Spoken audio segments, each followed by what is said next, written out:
नमस्ते। आज म EPC इलेक्ट्रिक प्रेसर कुकरमा आलु परवल बनाउन जाँदैछु।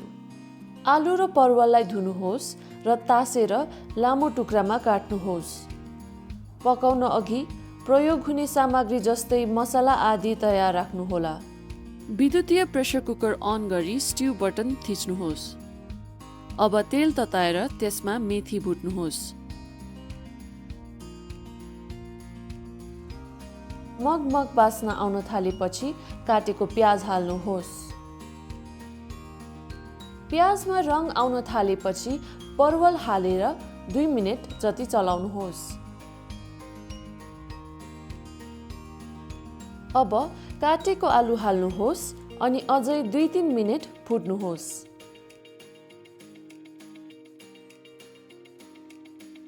राम्ररी भुटेपछि हरियो खुर्सानी, पिनेको अदुवा लसुन, बेसार र स्वाद अनुसार नुन हाली 3-4 मिनेट अझै चलाउनुहोस्। अब जिराको धुलो हालेर फेरि चलाउनुहोस्। एकदमै थोरै पानी हालेर एकपटक फेरि चलाएर ढक्कन लगाइदिनुहोला।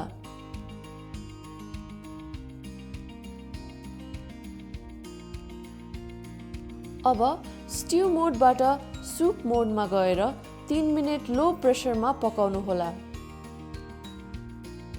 प्रेसर कुकरको प्रेसर निकाली आलु परवल खानलाई तयार हुनेछ। इलेक्ट्रिक प्रेसर कुकर चलाउन सकिसकेपछि EPC जोडेको पावर सकेटको स्विच अफ गर्न नभुल्नुहोला। धन्यवाद।